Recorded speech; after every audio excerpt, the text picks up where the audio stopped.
لے کر جو بڑا مہربان نہایت رحم والا ہے۔ میں روز قیامت کی قسم کھاتا ہوں اور نفس لوامہ کی قسم کھاتا ہوں کہ سب لوگ اٹھا کر کھڑے کیے جائیں گے۔ کیا انسان یہ خیال کرتا ہے کہ ہم اس کی بکھری ہوئی ہڈیاں اکٹھی نہیں کریں گے؟ ضرور کریں گے، اور ہم اس بات پر قادر ہیں کہ اس کی پور پور درست کر دیں۔ مگر انسان چاہتا ہے کہ آئندہ بھی خود سری کرتا چلا جائے، پوچھتا ہے کہ قیامت کا دن کب ہوگا۔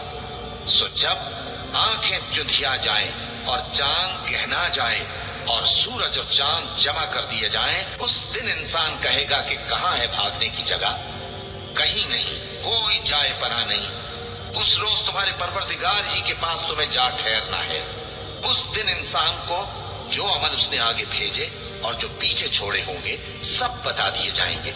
بلکہ انسان آپ اپنا گواہ ہے، اگرچہ عذر و معذرت کرتا رہے۔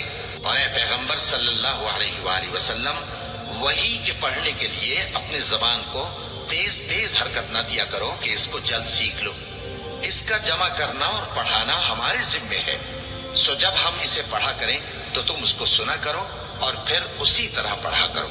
پھر اس کے معانی کا بیان بھی ہمارے ذمے ہے۔ مگر لوگوں، تم دنیا کو دوست رکھتے ہو اور آخرت کو چھوڑے دیتے ہو۔ اس روز بعض چہرے رونقدار ہوں گے، اپنے پروردگار کی طرف نظر کیے ہوئے ہوں گے، اور بہت سے چہرے اس دن اداس ہوں گے، خیال کریں گے کہ ان کے ساتھ کمر توڑ معاملہ کیا جائے گا۔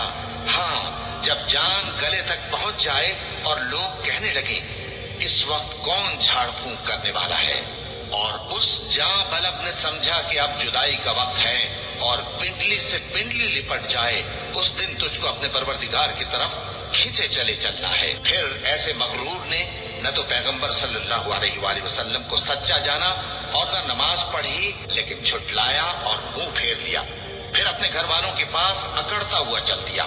خرابی ہے تیری، خرابی پر خرابی ہے، پھر خرابی ہے تیری، خرابی پر خرابی ہے۔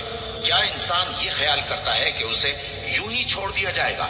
کیا وہ منی کا جو ٹپکائی جاتی ہے ایک قطرہ نہ تھا، پھر لوتھڑا ہوا، پھر اللہ نے اس کو بنایا، سو اس کے اعضاء کو درست کیا، پھر اس کی دو قسمیں بنائی، مرد اور عورت۔ کیا اس کو اس بات پر قدرت نہیں کہ مردوں کو زندہ کر دے؟